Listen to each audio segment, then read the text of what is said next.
Hi friends, welcome back again in 4B engineers. तो आज day 13 है डेली डोज का और कुछ हम इंपॉर्टेंट क्वेश्चन डिस्कस करने वाले हैं। चलिए जल्दी से शुरू करते हैं। ओके गाइस, तो आज का जो पहला क्वेश्चन है वो है लेथ मशीन पे। और जनरली मैं आज लेथ मशीन के ही सारे क्वेश्चन आपके सामने लेकर आया। सारे टॉपिक हम लेथ मशीन से लेने वाले हैं क्योंकि आज का जो टॉपिक है वो ओवरऑल सॉरी। तो चलिए स्टार्ट करते हैं, टाइम वेस्ट नहीं करते, जल्दी से हम क्वेश्चंस अपने आज के डे स्टार्ट करते हैं। तो डे को स्टार्ट करने से पहले सबसे पहले तो आप देखो मेरी वेबसाइट आपको बन गई है www.4bengineers.com। ये अवेलेबल है, आप यहाँ पे विजिट करके देख सकते हो। डिस्क्रिप्शन में आपको लिंक मिल जाएगी। सारे इंजीनियरिंग से रिलेटेड मैकेनिकल इंजीनियरिंग के नोट्स वगैरह जो है, मेरे खुद के नोट्स जो मैंने जिससे पढ़ाया है वो सारे नोट्स यहाँ पे अवेलेबल हैं। और ऑफर भी चल रहा है अभी, और उस ऑफर्स के साथ आपको काफी कुछ एक्स्ट्रा भी फ्री में मिलने वाला है, सच एज गेट की बुक, थाउजेंड ऑफ बुक्स जो है किसी भी सब्जेक्ट्स के, मैकेनिकल इंजीनियरिंग से रिलेटेड, गेट के हैंड रिटेन नोट्स हो गए, एसएससी जेई के हो गए, आरआरबी जेई के हो गए, काफी सारे स्टफ्स अवेलेबल है हमारे वेबसाइट पे। तो आप विजिट करो और वहां से आप चाहो तो परचेस कर सकते हो। ठीक है, बहुत कम दाम पे है। चलिए शुरू करते हैं। तो lathe bed is usually made of. तो लेथ मशीन का आप ये दिख रहा है, लेथ मशीन का ये जनरली लेथ मशीन का बेड है, ठीक है, जिसपे पूरा लेथ मशीन के जितने पार्ट्स है सब इसके ऊपर लगे रहते हैं। तो जाहिर सी बात है, इसके ऊपर लगे हैं सारे पार्ट्स, तो भाई इस पार्ट का स्ट्रेंथ हो गया या फिर स्ट्रेंथ हो गया, इसकी हार्डनेस हो गई, हार्डनेस थोड़ी कम होनी चाहिए, बट स्ट्रेंथ बहुत ज्यादा होना चाहिए ऐसे पार्ट्स, क्योंकि इतने सारे लोड को वो सह रहा है, इस पे वर्किंग भी हो रही है। तो ये जो मटेरियल आपको क्या लगता है किस मटेरियल का बनना चाहिए? Structural steel, stainless steel, cast iron, mild steel या ऑल ऑफ द अबव? कौन सा ऑप्शन आपको लगता है सही है? इसका ऑप्शन जो होगा वो होगा कास्ट आयरन। कास्ट आयरन सबसे आसान होगा। और जो लेथ मशीन का जो बेड होता है वो जनरली हम कास्टिंग के हेल्प से भी बनाते हैं। कास्टिंग प्रोसेस के हेल्प से ही हम लेथ मशीन का बेड बनाते हैं, क्योंकि एक पार्ट में हमें ये बनाना पड़ता है। अलग अलग पार्ट हुआ तो ऊपर मशीन होगा, मशीनिंग हो रहा है जो भी, और वाइब्रेशन से हो सकता है फास्टनर साथ के टूट जाए। तो एक ही पार्ट में हम बनाते हैं, इसलिए कास्टिंग का यूज करते हैं। और लेथ मशीन का बेड जनरली हाई स्ट्रेंथ चाहिए हमको, उसके लिए हम कास्ट आयरन का यूज करते हैं ना। अगला क्वेश्चन देखिए, ये क्वेश्चन है आपका सेकंड क्वेश्चन। इंटरनल और एक्सटर्नल टेपर अगर आपको बनाना है with the help of turret lathe can be turned by, कैसे बनाएंगे? ऑप्शन क्या होना चाहिए? Taper turning attachment, face turning attachment, sliding attachment, most taper attachment या ऑफसेट टेल स्टॉक? तो जनरली इसका जो आंसर होगा वो होगा टेपर टर्निंग अटैचमेंट। देखिए, ये आपका वर्कपीस है, पहले ये वर्कपीस कुछ ऐसा था, क्लियर है। मैंने टूल लगाया और टूल को, जो टूल पोस्ट में, हमारे लेथ मशीन के टूल पोस्ट में टूल लगा रहता है, उसको उस एंगल पे कर दिए, उसी एंगल पे वो टेपर बनाना चालू कर देगा, क्लियर है। तो ये हुआ, तो इसका ऑप्शन कौन जाएगा? Taper turning attachment is your right answer. अब देखोगे यहाँ पे ये एक कर्व टाइप का लग रहा है, इसे हम मोस्ट टेपर अटैचमेंट भी करते हैं। इसके हेल्प से भी आप अपने सरफेस को टेपर कर सकते हो, और सरफेस को नहीं, एक्चुअली वर्कपीस के स्टार्टिंग वाले पार्ट है उसको थोड़ा टेपर करने के लिए इस टाइप के टूल्स का हम यूज जनरली करते हैं, क्लियर है। तो क्या आंसर हो जाएगा? Taper turning attachment is your right answer. Now next question देखते हैं। Question number 3, which of the following lathe operation require that the cutting edge of tool bit be place exactly on the work center? देखो work piece है, ये work piece हो गया, ये आपके चक से कनेक्ट रहता है लेथ मशीन के, ठीक है, ये हो गया वर्क पीस। इस वर्क पीस का ये जो फेस है, ये सेंटर पॉइंट है, इस सेंटर पॉइंट पे टूल आता है और स्टार्ट करता है कटिंग। देखो इस सेंटर पॉइंट पे टूल आया और ऐसे बाहर की ओर जाके इस प्लेन को फेस करता गया, फेसिंग करता गया। तो इस टाइप के ऑपरेशन को क्या कहते हैं? That option C is your right answer, facing, ठीक है। आज का फोर्थ क्वेश्चन जो है हमारा, the work piece motion and tool motion respectively in horizontal boring machine, ठीक है, ध्यान देना, for a horizontal boring machine in that case work piece और टूल का मोशन कैसा होगा? Option D is your right answer. Work piece आपका horizontal, क्योंकि देखो ये लेथ मशीन का टॉपिक है, हाँ, तो लेथ मशीन से रिलेटेड आप कह सकते हो, बट जनरली जो हम हॉरिजेंटल लेथ मशीन में हमेशा आप देखोगे जो बोरिंग वो हॉरिजेंटली हम करते हैं, बट यहाँ पे इसका ऑप्शन देखा जाए rotational with translation, work piece का मोशन रोटेशनल तो ठीक है, ट्रांसलेशन वर्क पीस मूव भी होता है, ये मोशन भी करता है, नहीं, ये ऑप्शन तो हो गया गलत। या सी ऑफ ट्रांसलेशन एंड ट्रांसलेशन होता ही नहीं है, ये ऑप्शन भी हो गया गलत, ठीक है। रोटेशनल एंड ट्रांसलेशन, ये रोटेट करेगा और ये ट्रांसलेट होगा, ये ऑप्शन हो सकता है सही, but in case of vertical boring machine, not in horizontal boring machine. Stationary तो रह ही नहीं सकता हमारा वर्क पीस, चलो स्टेशनरी है तो टेलीस्कोप घूमेगा, ऐसा नहीं है। ये एडवांस टाइप ऑफ मशीन है, वहां पे यूज होता है। तो option D is your right answer, stationary and rotational with translation. ठीक है, ट्रांसलेशन मोशन कैसा होता है, ये मोशन रोटेशनल। ठीक है, now question number 5। Question number 5 कह रहा है the work piece motion and the tool motion respectively in vertical boring machine. देखिए ध्यान से, रोटेट हो रहा है और ये ट्रांसलेट हो रहा है। कौन सा ऑप्शन होगा, option B is your right answer, rotational and translational is your right answer.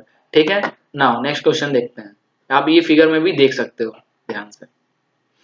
चलिए क्वेश्चन नंबर 6 देखते हैं। क्वेश्चन नंबर 6 है half nut is connected with milling machine, locking device, jigs and fixtures, thread cutting on lathe. Option D is your right answer, thread cutting on lathe.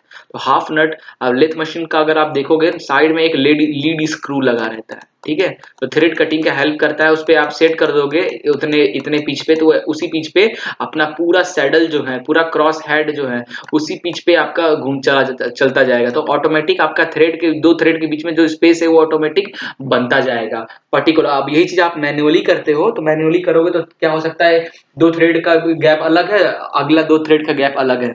Manually करोगे तो thread cutting manually हो ही नहीं पाता, इसीलिए हम lead screw का help करते हैं जिसमें हम हाफ नट कनेक्ट रहता है। तो option D is your right answer. ठीक है, ना क्वेश्चन नंबर 7 देखते हैं। In lathe work when the tool is fed parallel to the rotation. ठीक है, रोटेशन क्या हो रहा है, इसका वर्क पीस का एक्सिस ये है और इसका टूल पोस्ट का एक्सिस ये है, और रोटेशन के अकॉर्डिंग पैरेलल ये पुट कर रहा है।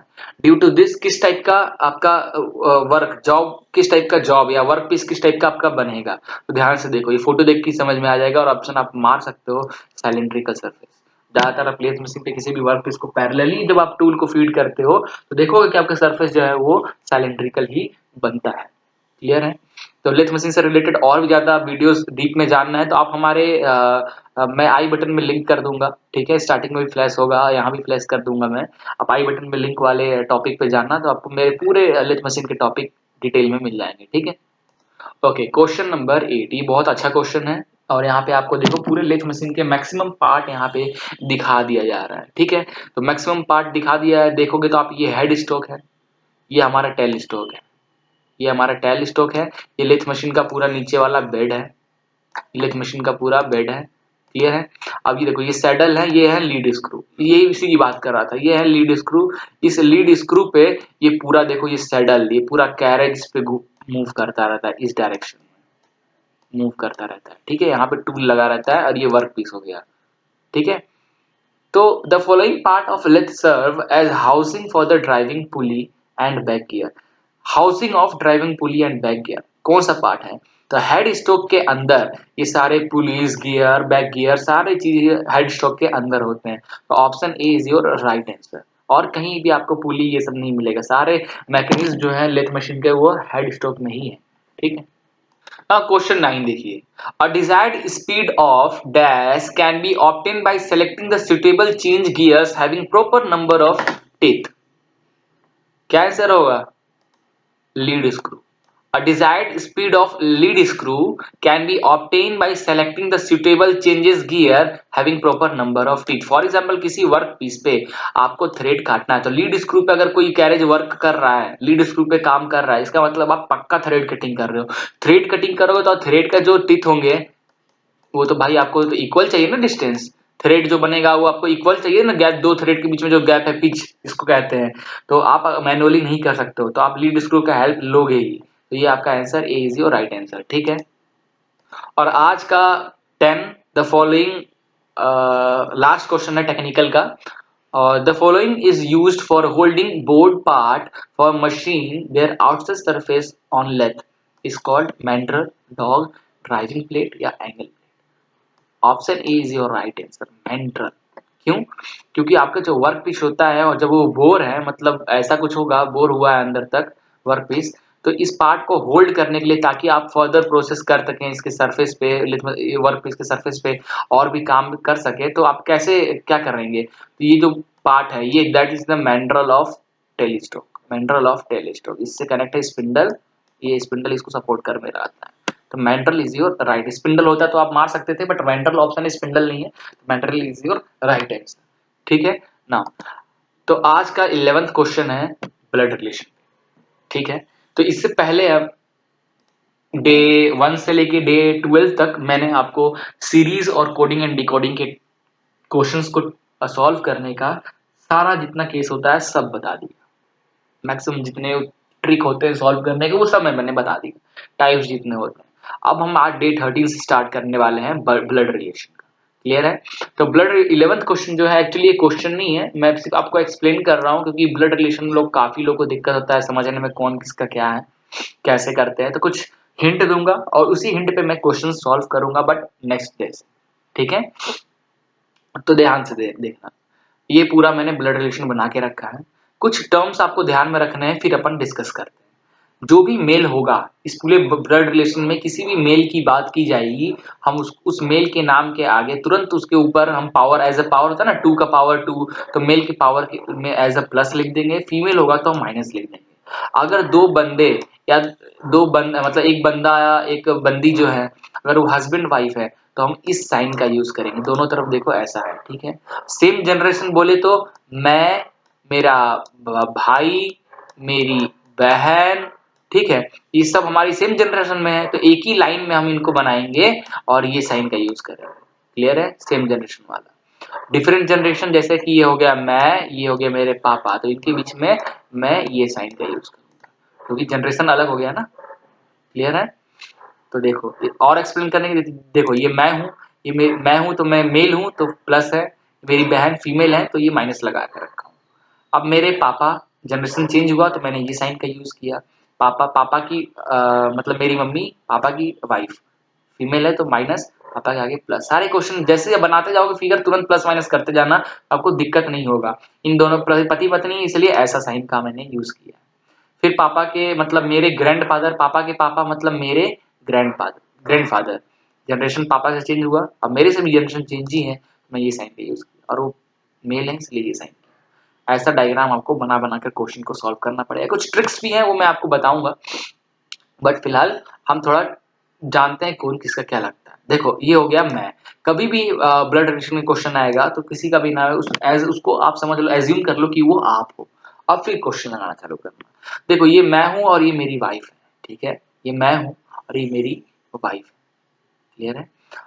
तो हम दोनों शादी एज अ लॉज के थ्रू हमने शादी किया, लॉज के थ्रू शादी किया, तो मेरे मतलब वाइफ के जो पापा मम्मी होगा वो मेरे क्या लगेंगे, फादर इन लॉ और mother in law. Papa mummy जो वाइफ की होंगे, क्योंकि वाइफ से तो लॉ के साथ शादी, लॉज के थ्रू शादी हुआ है ना, तो उनके पापा मम्मी मेरे लॉज लगेंगे, मतलब father in law mother in law.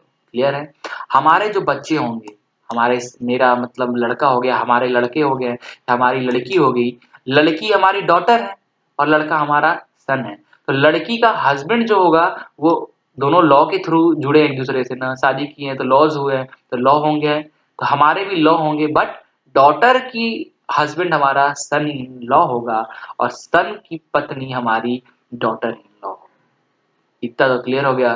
ठीक है, अब मेरा, मेरे पापा और मेरी मम्मी, मेरे पापा के साइड वाले, पापा के जनरेशन वाले, मतलब पापा के ऊपर जो है पापा के पापा और पापा की मम्मी, मेरे पापा के पापा और पापा की मम्मी हमारी पैटर्नल लगेंगी, फादर साइड पैटर्नल, और मम्मी की पापा मम्मी की मम्मी हमारी मैटरनल के टर्म में आएंगी, मदर साइड।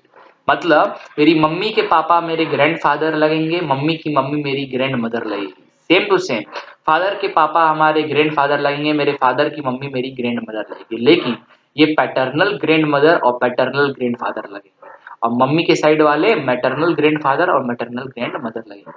क्लियर है? अब मेरे फादर के जनरेशन वाले, मतलब मेरे फादर के भाई बहन या मेरी मम्मी के भाई बहन सब मेरे अंकल आंटी लगेंगे, सब मेरे अंकल आंटी लगेंगे। ठीक है, और उनके बच्चे मेरे कजिन लगेंगे, मतलब मेरे उनके कोई भी बच्चे, मेरे पापा के भाई के या मेरे पापा मम्मी के भाई की बहन के सारे जो बच्चे हैं वो मेरे कजिन लगने वाले हैं। ठीक है, क्या लगेंगे? कजिन। क्लियर हो गया? अब और चीज देखो, अब मेरे जो भाई हैं, अभी तो पापा वो की बात कर रहे थे, अब मेरे जो भाई होंगे या मेरी बहन होंगी या पापा की मम्मी की बहन हो, चाहे मेरी वाइफ की बहन हो या मेरी वाइफ के हस्बैंड भाई हो, या मेरा भाई हो मेरी बहन हो, उसके जो हस्बैंड होंगे, फॉर एग्जाम्पल ये मेरी सिस्टर और ये दोनों लॉज के थ्रू साथ में आए हैं, तो ये सिस्टर है तो ये तो ब्रदर लगेगा, लेकिन लॉज के थ्रू आए हैं तो ये हो जाएंगे ब्रदर इन लॉ। ठीक है, तो मेरा भाई है, मेरी भाई की पत्नी हो गई, तो वो दोनों लॉज के थ्रू थ्रू है, तो मेरा भाई को ब्रदर बोल रहा हूँ तो ये के सिस्टर लगेगी, बट लॉज के थ्रू दोनों जुड़े हैं तो ये सिस्टर इन लॉ हो जाएंगे। क्लियर है। और इनके जो बच्चे होंगे वो मेरे नेफ्यू नाइस लगेंगे, इनके जो बच्चे होंगे नेफ्यू नाइस लगेंगे। नाइस अगर वो फीमेल है, बच्ची है, नेफ्यू अगर वो बच्चा है। ठीक है, क्लियर है इतना। तो फिलहाल ब्लड रिलेशन में मैं आपको इतना ही बताऊंगा, नेक्स्ट लेक्चर से मैं क्वेश्चंस और ट्रिक्स के साथ आपके सामने आऊंगा। ठीक है ना। आज का आखिरी क्वेश्चन अब हम देखने जा रहे हैं। आज का आखिरी क्वेश्चन है हमारा 12th क्वेश्चन। ठीक है, क्या है, which country recently establish space command space com dedicated to space war. अभी यहाँ पे वार लिखा है, इसका मतलब ये मत समझना कि स्पेस में जो लड़ाई युद्ध होंगी उसके चक्कर में एक उन्होंने एक अलग ही फोर्स बना दिया, ऐसा कुछ नहीं है। कह भी सकते हैं कभी ऐसा हुआ, स्पेस में कभी वार वगैरह हुआ तो हमारे ये कमांडो उसको संभालेंगे। क्लियर है। और स्पेस वार सिर्फ लड़ाई झगड़ा ही नहीं हुआ, कोई एस्ट्रॉइड्स वगैरह आ रहे हैं तो उनको हैंडल करना, कुछ भी दिक्कत हो रहा है स्पेस में उन सबको हैंडल करना। जैसे ट्रैफिक रोड पे कुछ भी होता तो ट्रैफिक पुलिस हैंडल करती है, नॉर्मल केस वूस होता है तो उसको नॉर्मल पुलिस हैंडल करती है। ठीक है, हमारे कमांडो हमारे बॉर्डर पे लड़ते हैं, एयरफोर्स वाले कमांडो लड़ते हैं, नेवी वाले नेवी लड़ते हैं। ऐसे ही अमेरिका ने एक नया डेवलप कर दिया है स्पेस कॉम, जिसका नाम दिया, जो स्पेस वार को संभालेंगे। तो USA is your right answer. ठीक है, तो यूएसए के जो प्रेसिडेंट है ट्रम्प, उन्होंने ये चीज लागू किया है, नए कमांडो का नाम दिया है फॉर स्पेस वार। इस नाम क्या है, स्पेस कॉम। क्लियर है। एग्जाम्पल बहुत अच्छा देता हूँ मूवी से रिलेटेड। एवेंजर मूवी देखा है, मार्वल्स के फैन हो तो जानते हो एवेंजर मूवी, उसमें एक गार्जियन ऑफ गैलेक्सी के कुछ बंदे होते हैं। गार्जियन ऑफ गैलेक्सी मतलब गैलेक्सी के स्पेस कॉम समझ लो, पूरे गैलेक्सी में घूमते रहते हैं और कहीं भी कुछ दिक्कत होता है उसको संभालते हैं।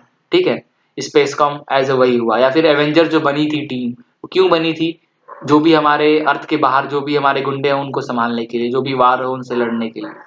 तो एवेंजर क्या हुआ हमारे, एक तरीके के स्पेस कॉम ही हुए। लगता है बराक ये ट्रम्प ने मूवी देख ली। ठीक है, तो यही क्वेश्चन था फाइनली हमारा आज का, ये 12 क्वेश्चन हमारा कंप्लीट हुआ। नेक्स्ट डे में हम और भी अच्छे क्वेश्चन के साथ आपके सामने तो आप तब तक के लिए आप मेरी वेबसाइट पे विजिट कर सकते हो www.4bengineers.com, और डिस्क्रिप्शन में आपको लिंक मिल जाएगी।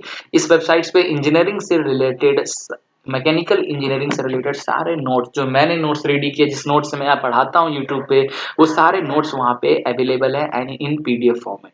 ठीक है, आप अवेलेबल है, आप जाकर वहां से देख सकते हो। और साथ में ही अभी जो कुछ ऑफर चल रहा है, बहुत सस्ता मैंने ऑफर अभी रखा है, 180 रुपीज में 25 से 26 नोट्स में प्रोवाइड करा रहा हूँ अपने। कुछ खुद मेरे नोट्स हैं, कुछ मेरे फ्रेंड्स के लिखे हुए नोट्स हैं, कुछ मैंने इंटरनेट से अलग अलग जगह से कलेक्ट करके आपके लिए इकट्ठा करके रेडी किया है। ठीक है, तो आपको बहुत कम दाम में वो अवेलेबल है, just 180 rupees for a year, एक साल के लिए 180 रुपीज में वो अवेलेबल है। ठीक है, आप देख सकते हो। और साथ में कुछ अच्छे फ्री भी आइटम आपको मिल रहे हैं, सच एज गेट के हैंड रिटन नोट्स मिल रहे हैं, थाउजेंड्स ऑफ बुक्स मिल रहे हैं, मैकेनिकल इंजीनियर के थाउजेंड्स ऑफ बुक्स के पीडीएफ आपको मिल जाएंगे। सब कुछ ये अवेलेबल मेरे वेबसाइट पे, आप विजिट करो, आपको अच्छा लगा तो आप परचेस करना, जरूरत होगी, अदरवाइज कोई बात नहीं। तो thank you for watching this video, please like and share it and don't forget to subscribe.